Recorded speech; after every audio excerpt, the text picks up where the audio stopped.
Hello and welcome to Crypto TV. I'm your news host Jasnoor Kaur and let's get into the headlines. SEC Chair Gensler affirms Bitcoin is a commodity. Sam Bankman-Fried led crypto exchange eyeing Robinhood buy. Cryptocurrencies fall tracking lower US stocks, weak risk appetite.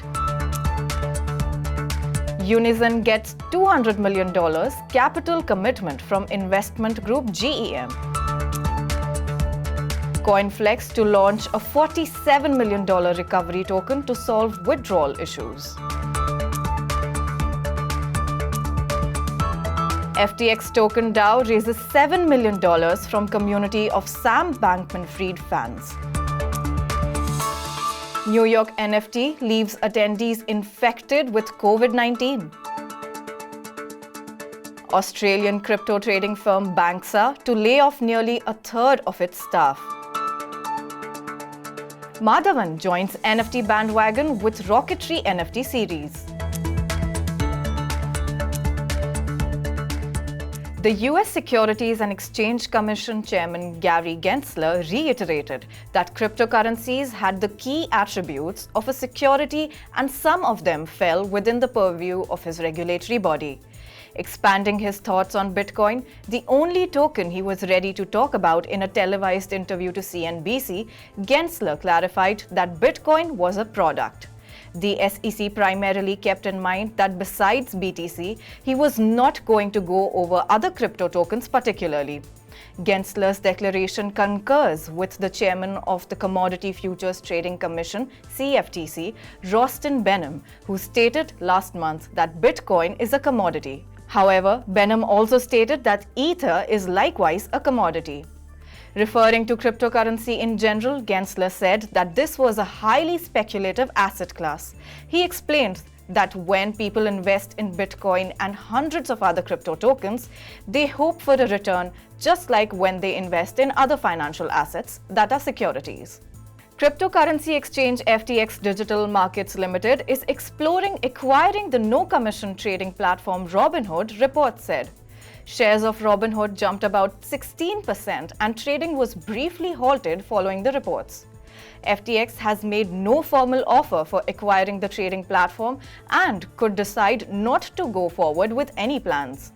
In May, an SEC filing revealed that FTX founder and CEO Sam Bankman-Fried had purchased a 7.6% stake in Robinhood through an Antiguan firm called Emergent Fidelity Technologies Limited.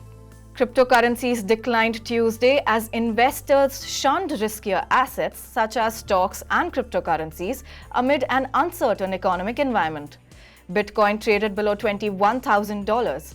The S&P 500 fell 0.3% and Dow Jones Industrial Average dipped 0.2% after each benchmark wavered between the red and the green throughout the trading day.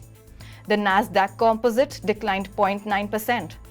Analysts and investors are waiting for two critical government reports due out on Wednesday and Thursday of this week. On Wednesday, the Bureau of Economic Analysis or BEA will release its latest numbers on real GDP, which will be followed on Thursday by the PCE for May 2022.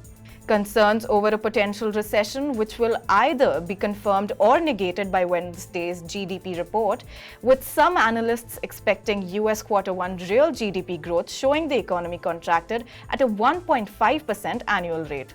Bitcoin was recently seen trading around $20,700, down over 1.5% in the past 24 hours. Ether, the second biggest cryptocurrency, traded around $1,200, down over 2% in a similar time span. All other major altcoins too traded lower. Unizen, a centralized decentralized exchange, has received $200 million from alternative investment group Global Emerging Markets to accelerate development of its trade aggregation system. Unizen announced on June 27th that in order to ensure that the $200 million from GEM is fully utilized, Unizen termed it as a capital commitment that is milestone-based and performance-related. The funds will be used to improve Unizen's systems, grow its team, market its products, and accelerate its in-house aggregation system, which is designed to find the most efficient trade routes across different centralized and decentralized crypto exchanges such as Binance, Uniswap, and PancakeSwap. Unizen describes itself as a CeDeFi platform which combines the functionality of centralized and decentralized exchanges. Physical futures crypto exchange CoinFLEX will launch a Recovery Value USD or RVUSD token after recently halting withdrawals stemming from an outstanding debt that a high net worth customer owes the exchange. CoinFLEX's issuance of $47 million in tokens comes after a certain individual's account went into negative equity during recent market volatility. The issuance will begin tomorrow and likely run until July 1st. CoinFLEX said the issuance includes a 20% annual percentage rate, accrued and paid daily in RVUSD. CoinFLEX expects to resume withdrawals by June 30th, but is still subject to receiving funds pursuant to the RVUSD issuance. A community dedicated to FTT, the native token of cryptocurrency exchange FTX, has raised $7 million or 250,000 FTT, which will be converted into an ecosystem fund. The fund will contribute to community-led projects across decentralized finance and crypto education. The FTT DAO, a decentralized autonomous organization, is independent of FTX and states on its website that it believes in effective altruism, a phrase it attributes to the exchange's CEO, Sam Bankman-Fried. The FTT DAO community are called BFFs, also known as Bankman-Fried fans, followers, or friends, who believe in digital assets and have a mission to give back to society. FTT was recently trading at $27.25. NFT New York City, or NFT.NYC, organized a 3-day conference on June 20th to 23rd, 2022, bringing the NFT community together in NYC for debates, talks, and workshops. The show was both glamorous and successful. However, it airdropped a virus to people. According to multiple sources, many attendees contracted the coronavirus disease following the event. Many Twitter users have shared their experiences, and there is a general call for everyone who attended the event to perform the COVID test. Earlier on June 18th, a verified user, Satvik Sethi, appealed to the public, saying those with COVID or COVID-like symptoms should, in the interest of everyone, not attend the NFT NYC event.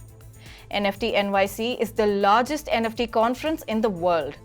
This year's event featured more than 15,000 artists and enthusiasts and more than 1,500 speakers across multiple venues in the heart of New York. Banxa, a publicly listed Australian crypto payments operator, plans to reduce its staff headcount by 30% after the current crypto market downturn caused trading volume to fall, according to reports. Following the layoffs, the company's staff strength will reduce from 230 to 160. Most staff cuts will come from the firm's international offices in Europe and Indonesia. Banxa has also paused all European expansion efforts and will instead concentrate on its operations in Australia and the Philippines. Apart from staff cuts and culling its expansion drive, the firm has also enacted more austerity measures, including the cancellation of dinners, drinks, and other internal company events. Banxa CEO Holger Arends reportedly told staff in a meeting that the company grew too quickly and must now restructure itself amidst the current market climate, which he predicted could last for up to a year. That's all for now. I'm your news host Jasnoor Kaur signing off, and keep watching Crypto TV.